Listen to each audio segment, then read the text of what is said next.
Thank you, Representative, and thank you, Alice. Now, I have the hard part because I have to follow both of them. But I'm just going to say a couple of things. It really is hard to follow them because they pretty much said it all.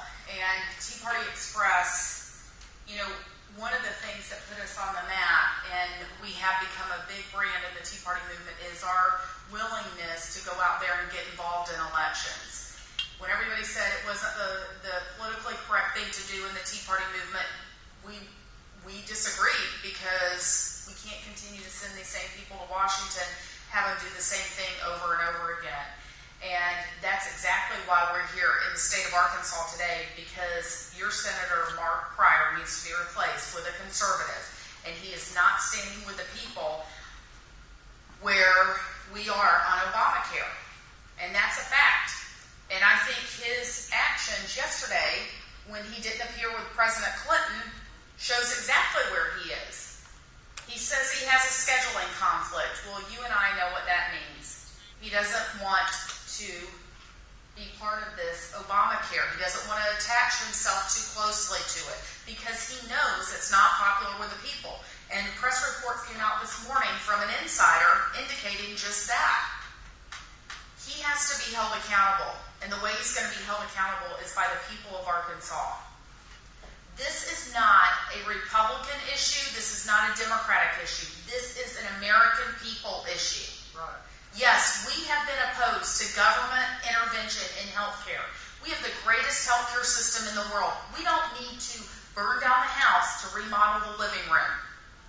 If we don't have the best healthcare in the world, where's everybody going to go? Because people come here to the United States every single day to get the best healthcare. Yes, we may need some insurance reform, and there are free market solutions that will work. Being able to purchase insurance across state lines, getting rid of pre-existing conditions, that sort of thing.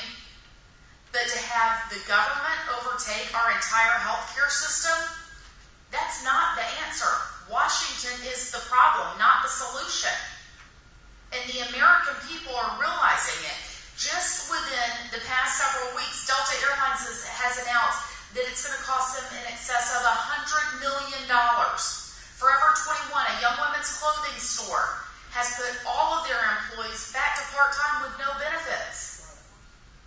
University of Virginia, UPS, now are no longer covering their spouses, their employees' spouses. And my thoughts are, as we go farther into the fall, when open enrollment happens for all these companies, we're going to see more and more of this. When you have Max Baucus, who was one of the authors of this bill, come out and call it a train wreck, and within a number of days then announces he is going to retire at the end of his term, that speaks volumes. When Jimmy Hoff, I believe, of the union said it's going to destroy the 40-hour work week, that speaks volumes. Now, this past weekend, 40,000 longshoremen have withdrawn their membership to the AFL-CIO. These are the same unions that help promote and sell Obamacare. And now they're against it too. They withdrew their membership because of Obamacare. I mean, it is evident that Democrats are against this as well. And your senator is distancing himself from the star of the Democratic Party, Bill Clinton. I mean, I don't know many members of Congress that when Bill Clinton comes to their town, many Democrats, that they will distance themselves from Bill Clinton. It speaks volumes.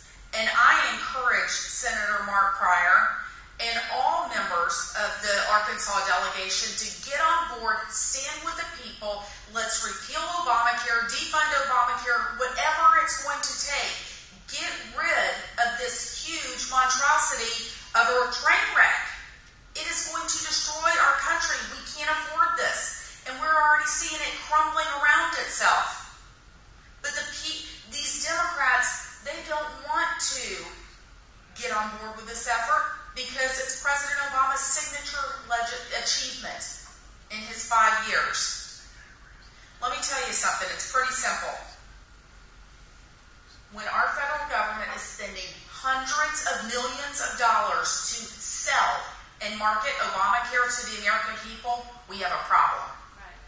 When they're spending $1 million in the LA school system for children to learn about Obamacare and go sell it to their parents, that's nothing more than propaganda, and that's not the responsibility of our government. We need to get rid of this. The IRS is in charge of implementation, and we all have seen what happened with the IRS earlier this spring. And don't tell me that, they're not going to have access to our personal information and our files, so on and so forth, because I'm sure 3 years ago they would have said that what happened this spring never happened. Would have never happened. And now President Obama has taken $54 million from a preventative care fund and reallocated it to this navigator program. Why do we need help navigating this? Our U.S. Constitution isn't as complicated as this bill. What our country was founded upon. This is a disaster.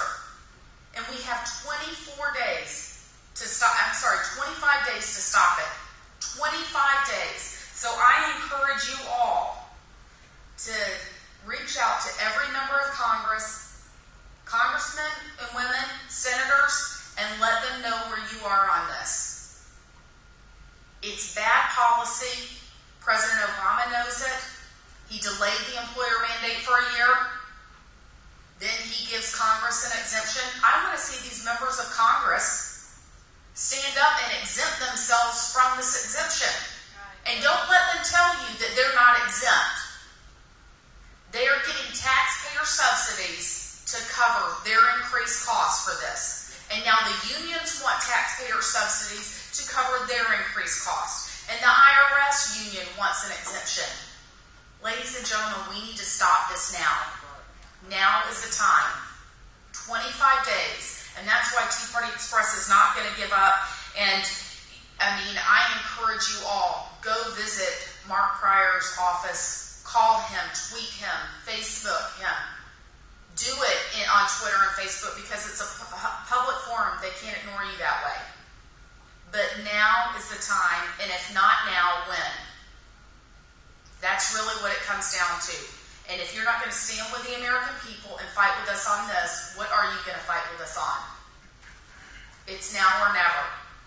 And I want to thank Alice and the Representative Westerman for being here today. And we'll take any questions that you may have at this time.